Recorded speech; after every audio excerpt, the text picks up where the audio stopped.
wa ahsanuhum lima ba'dahu istidada.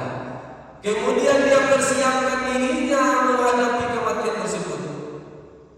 Jadi tak cukup hanya banyak-banyak ingat dengan kematian Bapak Ibu, tetapi juga mesti kita ada persiapan untuk menyambut datangnya kematian tersebut.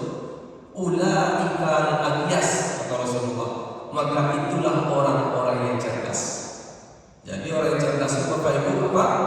Orang yang paling banyak ingat dengan mati, dia persiapkan dirinya menghadapi kematian tersebut, maka inilah orang yang cerdas menurut baginda Rasulullah sallallahu alaihi wasallam.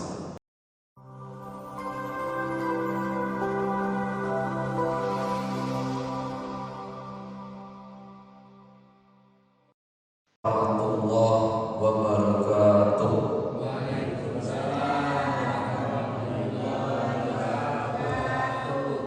Alhamdulillah, alhamdulillah nasta'inuhu wa nastaghfiruhu wa na'udzu billahi min shururi anfusina wa min sayyiati a'malina.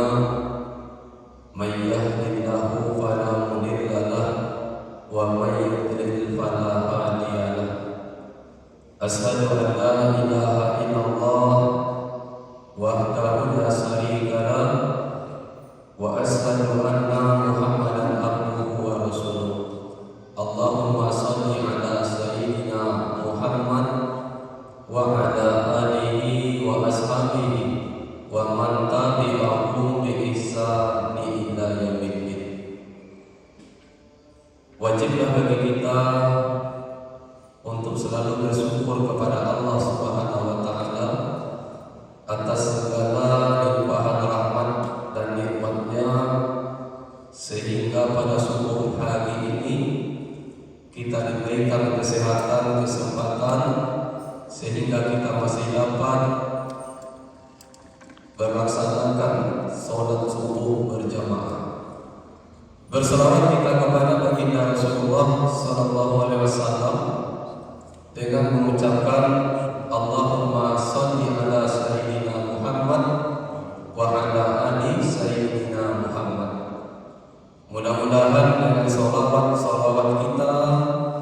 kita berharap nantinya memperoleh syafaatnya di yaumil akhir kelak. Amin ya rabbal alamin. Baiklah yang saya muliakan Bapak Imam kita, yang saya hormati pengurus masjid dan Bapak-bapak Ibu yang hadir pada subuh yang berbahagia ini.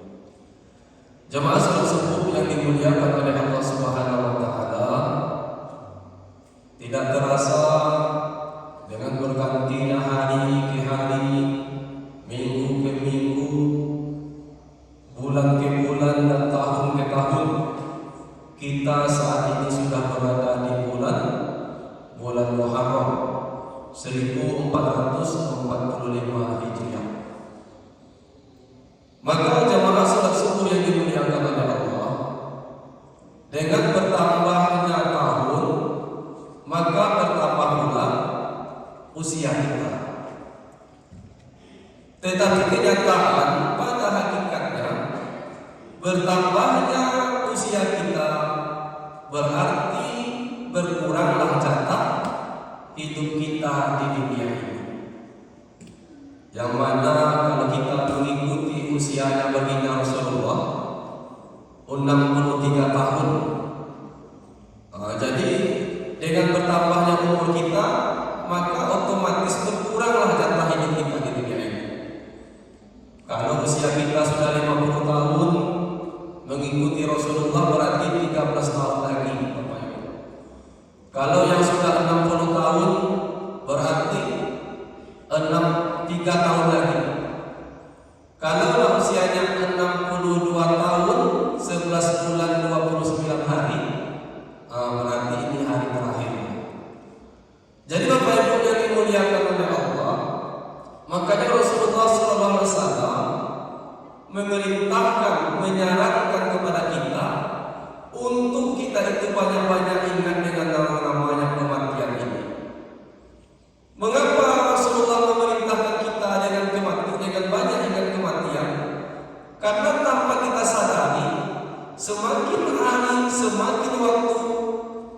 semakin dekat pula dengan kematian tersebut. Meskipun kita tidak menyukai kematian tersebut, Bapak Ibu, kalaulah kita boleh jujur dari hati kita pada subuh ini, bertanya kita ke diri kita masing-masing, tak ada di antara kita yang mau mati. Cobalah ditanya, Bapak Ibu, tanyakan diri kita. Mungkin kita menolak untuk menerima kematian tersebut. Masih normal pikiran kita, masih waras, maka tentu seseorang itu takut dengan yang namanya kematian tersebut. Akan tetapi meskipun kita tidak menyukai yang namanya kematian tersebut, akan tetapi baginda Rasulullah SAW memerintahkan agar kita untuk banyak-banyak ingat dengan kematian tersebut. Bahkan Bapak Ibu yang dimuliakan oleh Allah, dalam hadis ini tergolong hasan, kedudukannya itu hasan, baik sedikit di bawah sahih. Yang mana di hadis tersebut diceritakan ketika Rasulullah SAW berkumpul dengan para sahabat di kala itu, maka datanglah seorang laki-laki dari golongan Ansor. Laki-laki ini mengucapkan salam, kemudian laki-laki ini mengajukan sebuah pertanyaan kepada Rasulullah. Apa pertanyaan laki-laki tersebut? Ya Rasulullah, fa'ayyul mu'minina aqyas.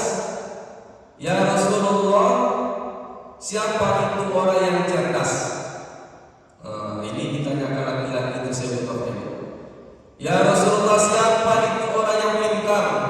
Siapa itu orang yang cerdas? Kalaulah pertanyaan ini diajukan kepada kita saat ini, Bapak Ibu, apa jawaban kita, Bapak Ibu? Kalau kita mungkin ditanya dengan pertanyaan yang sama, siapa orang yang cerdas itu, hai Pak? Mungkin jawaban kita apa, Bapak Ibu? Oh, orang cerdas itu orang yang berpendidikan tinggi, tamat nanti SMA, SLTA, maka dia kuliah, mencari gelar sarjana, dapat S1, kuliah lagi, mencari S2, mencari master, dapat S2, lanjut lagi S3. Ini kalau kita ditanya pertanyaan tersebut, Bapak Ibu. Tetapi ketika Rasulullah ditanya hal demikian, ya Rasulullah, fa'ayyul mu'minina aqyas. Ya Rasulullah, siapa itu orang yang cerdas? Maka Rasulullah mengatakan, qala aksaruhum lil maut, yaitu orang yang paling banyak ingat dengan kematian. Ini yang ditanyakan Rasulullah. Siapa orang cerdas ya Rasulullah? Orang yang paling banyak mengingat kematian. Ini kata Rasulullah. Kemudian apakah cukup dengan mengingat kematian? Rasulullah melanjutkan hadis tersebut, wa ahsanuhum lima ba'da husnidana. Kemudian dia persiapkan dirinya menghadapi kematian tersebut. Jadi tak cukup hanya banyak-banyak ingat dengan kematian, Bapak Ibu, tetapi juga mesti kita ada persiapan untuk menyambut datangnya kematian tersebut. Ulaika al-aqyas, kata Rasulullah. Maka itulah orang-orang yang cerdas. Jadi orang yang cerdas itu, Bapak Ibu, apa? Orang yang paling banyak ingat dengan mati, dia persiapkan dirinya menghadapi kematian tersebut, maka inilah orang yang cerdas menurut baginda Rasulullah Sallallahu Alaihi Wasallam. Bapak Ibu jamaah subuh yang dimuliakan oleh Allah Subhanahu Wa Taala, maka inilah bagaimana dengan berkurangnya jatah usia kita di dunia ini, maka seharusnya semakinlah kita itu mendekatkan diri kepada Allah Subhanahu Wa Taala. Semakin berkurangnya usia kita, semakin dekatnya kematian dengan kita. Makanya Rasulullah menyarankan banyak-banyak ingat dengan mempersiapkan diri kita menghadapi kematian tersebut, inilah yang disebut oleh Rasulullah orang yang cerdas. Kemudian timbul pertanyaan Bapak Ibu, apa yang mesti kita persiapkan untuk menyambut datangnya kematian tersebut? Yang pertama, Bapak Ibu yang dimuliakan oleh Allah, yang mesti kita siapkan diri kita untuk menyambut datangnya kematian tersebut, yang pertama, banyak-banyaklah beramal soleh.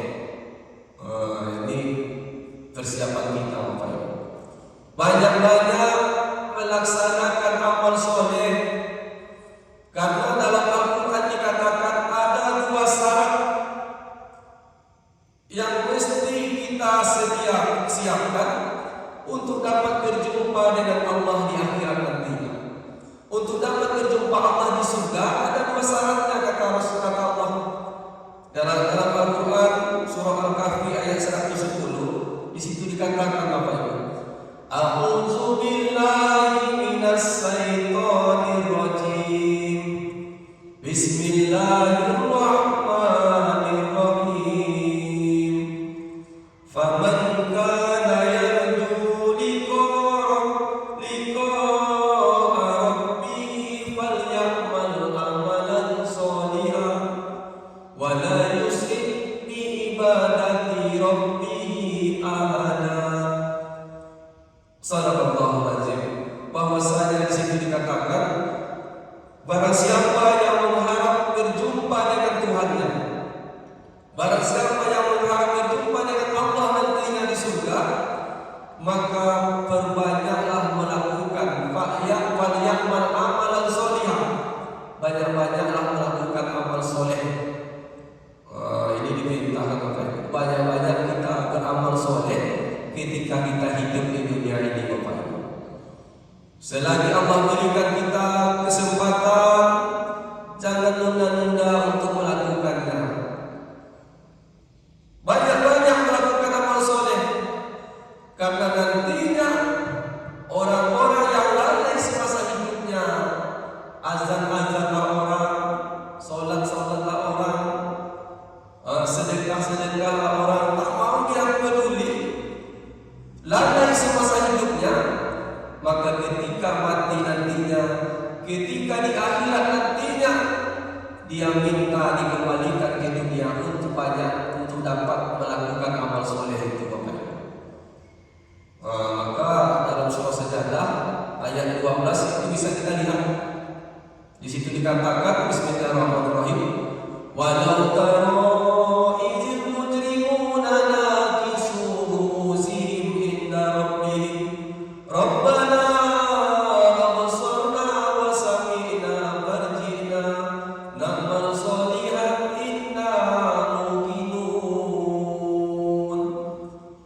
Bahwasanya di situ dikatakan, dan alangkah mengerikannya sekiranya kamu melihat orang-orang yang berdosa itu, kata Allah, mereka menundukkan kepalanya di hadapan Allah. Mereka tak sanggup mengangkat kepalanya saking banyaknya dosa mereka, sehingga mereka mengatakan, Rabbana absarna wa sami'na farji'na. Ya Allah, pada hari ini kami sudah melihat, pada hari ini kami sudah mendengar, farji'na, kembalikanlah kami ke dunia. Farji'na na'mal sholihan inna muqinun. Niscaya kami akan beramal soleh dengan penuh keyakinan. Jadi Bapak Ibu yang dimuliakan oleh Allah, sifatnya manusia begitu, Bapak Ibu. Kalaulah nampak nanti, baru ada kepercayaan, baru ada keyakinan.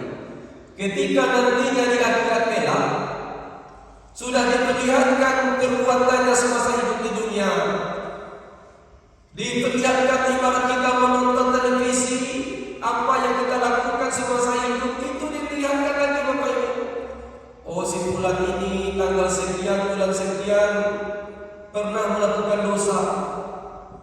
Meskipun kita melakukan dosa itu saat malam yang gelap, kita matikan lampu, tetapi bahwasanya itu tidak akan bisa tertutup daripada catatan-catatan para diperlihatkan nanti Bapak Ibu, sehingga nampaklah di situ perbuatan kita. Oh, hari itu aku pernah melakukan ini. Oh, hari itu aku pernah berbuat demikian. Sehingga saking malunya tak sanggup kita mengangkat kepala kita, sehingga di situ barulah terlontar ucapan nantinya, Rabbana absarna wa sami'na farji'na wa'mal sholihan inna muqinun. Ya Allah, hari ini aku telah melihat, hari ini aku sudah mendengar, kembalikanlah aku ke dunia ya Allah, niscaya aku akan beramal soleh dengan penuh keyakinan. Bapak Ibu jemaah salat subuh yang dimuliakan oleh Allah, maka syarat pertama yang mesti kita lakukan untuk menyambut datangnya kematian agar kita disebut orang yang cerdas menurut baginda Rasulullah, pertama tadi perbanyak melakukan amal soleh. Ini kuncinya Bapak Ibu, banyak-banyak melakukan amal soleh. Kemudian yang kedua Bapak Ibu yang dimuliakan oleh Allah, syarat yang kedua yang mesti kita persiapkan untuk menyambut datangnya kematian, yaitu menjauhi perbuatan-perbuatan tercela. Di samping kita banyak-banyak melakukan amal soleh, juga kita menjauhi perbuatan-perbuatan tercela. Apa itu perbuatan tercela? Baik yang jelas keharamannya maupun kemakruhannya. Haram wajib kita meninggalkannya, makruh sunnah kita meninggalkannya. Maka Bapak Ibu yang dimuliakan oleh Allah, ulama-ulama kita terdahulu, mereka itu saking berhati-hatinya, bukan hanya mereka meninggalkan perbuatan yang jelas keharamannya, yang jelas kemakruhannya, bahkan perbuatan mubah sekalipun boleh-boleh saja dilakukan. Ketika perbuatan itu melalaikan mereka daripada mengingat Allah, mereka akan bersegera untuk meninggalkannya. Jangan yang haram lagi, yang haram sudah jelas tuh makruh, sudah jelas makruh, ditinggalkan berpahala, dikerjakan tidak mengapa. Bahkan perbuatan yang mubah boleh-boleh saja dilakukan, itu pun ditinggalkan. Bapak Ibu jemaah salat subuh yang dimuliakan oleh Allah, begitulah saking berhati-hatinya para ulama-ulama kita.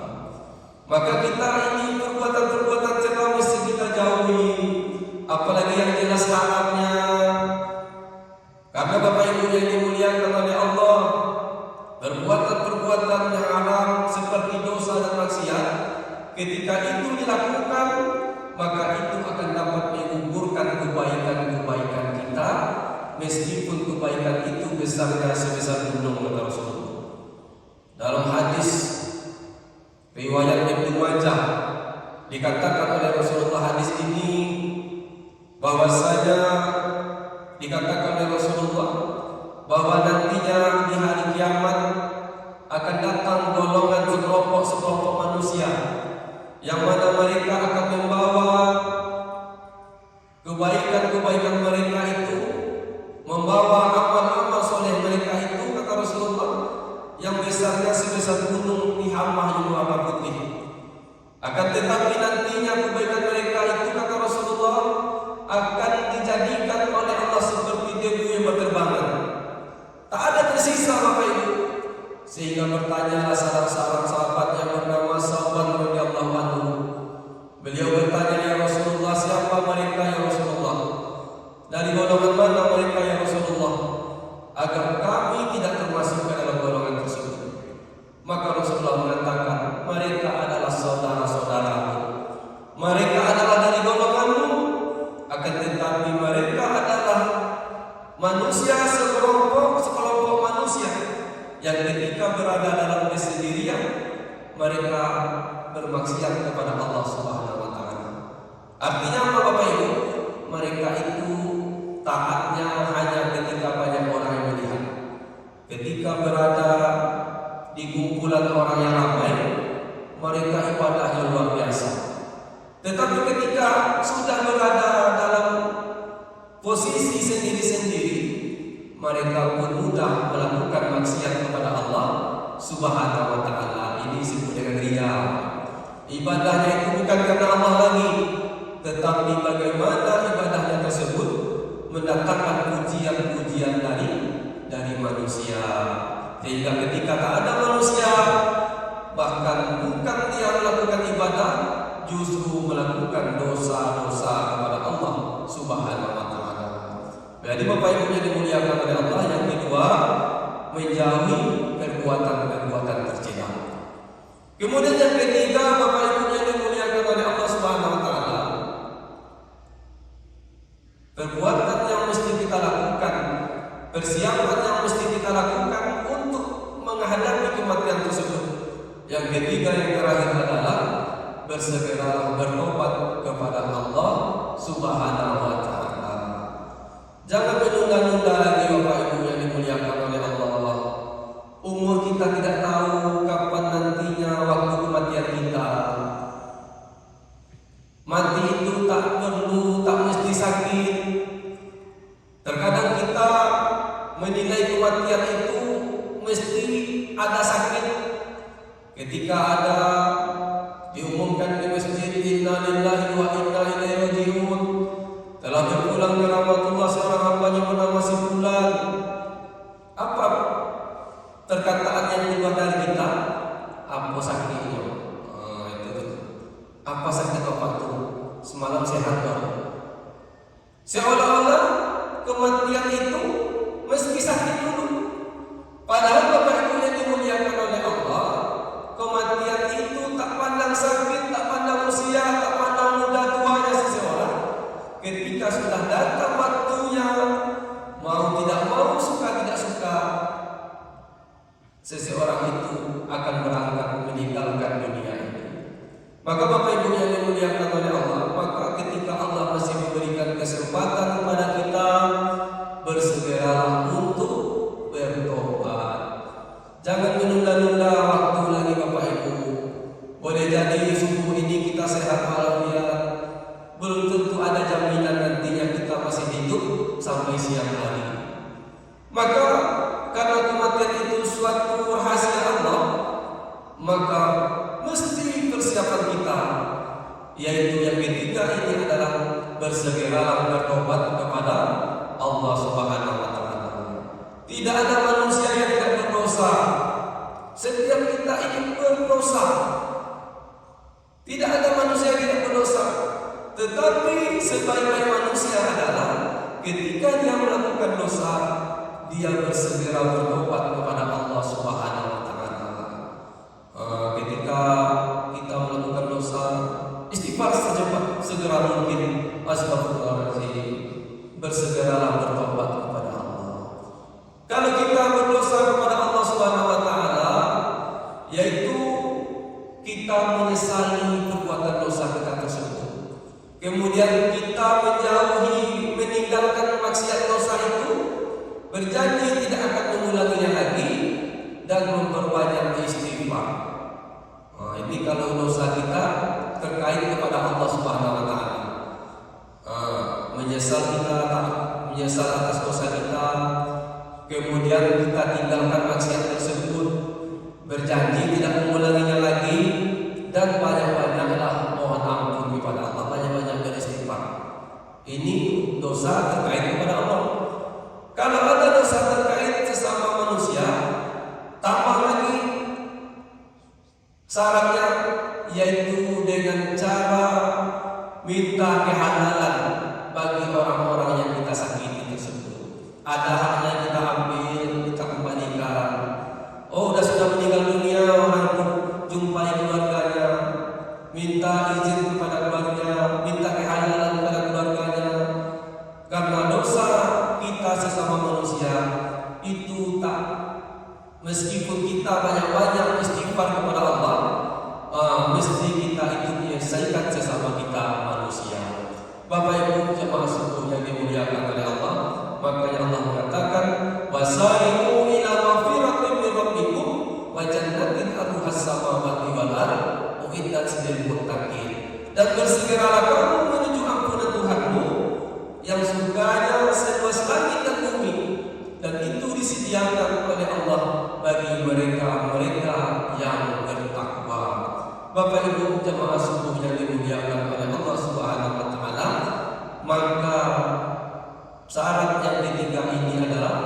bersegeralah bertobat. Jangan kita beranggapan dosa kita sudah banyak. Aku dosa sudah banyak, Pak Ustaz. Tak mungkin Allah mengampuni dosaku. Banyak sejarah-sejarah yang mesti kita lihat Bapak Ibu. Bagaimana seseorang yang membunuh 99 nyawa, dia ingin bertobat. Bertanya dia kepada salah seorang, apakah tobat saya diterima oleh Allah? Apa kesalahanmu? Aku sudah membunuh 99 nyawa. Oh, itu tak mungkin, dosamu sudah banyak, tak bisa diampuni. Dibunuhlah bapak orang tersebut. Jadi 100 orang yang membunuh 100 orang. Tetapi niat untuk bertobat dia tak berhenti di sini. Dia terus bertanya, apakah Allah masih mau menerima tobatnya? Sehingga berjumpa dengan seorang yang alim yang memberikan saran, kalau kau betul ingin bertobat, tinggalkanlah kampung maksiat tersebut. Pergilah hijrah ke kampung sebelah, karena di situ engkau bisa banyak belajar. Sehingga si pembunuh tadi berlari, maka singkat cerita si pembunuh tadi menemui ajalnya. Sehingga berdebatlah antara malaikat azab dan malaikat rahmat. Malaikat azab mengatakan, ini urusanku. Aku karena dia sudah banyak berdosa membunuh 100 nyawa.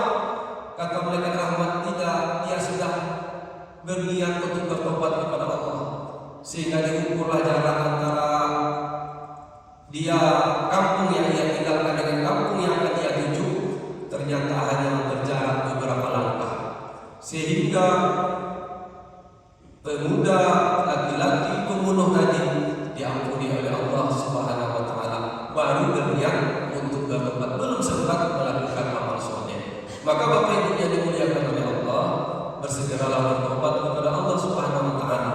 Maka ketika 3 syarat ini kita lakukan, maka inilah dikatakan Rasulullah, wa ahsanuhum lima ba'da istiqadah.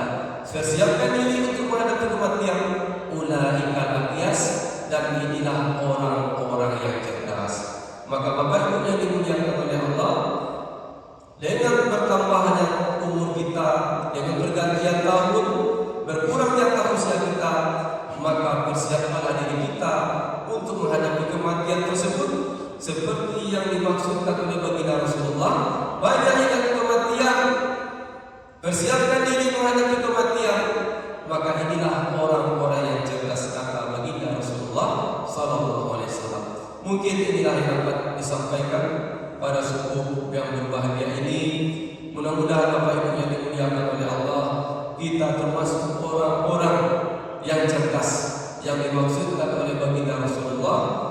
Dengan cara apa? Banyak-banyak ingat dengan kematian dan persiapkan diri kita untuk menghadapi kematian tersebut. Maka agar majelis kita ini mendapatkan rahmat dan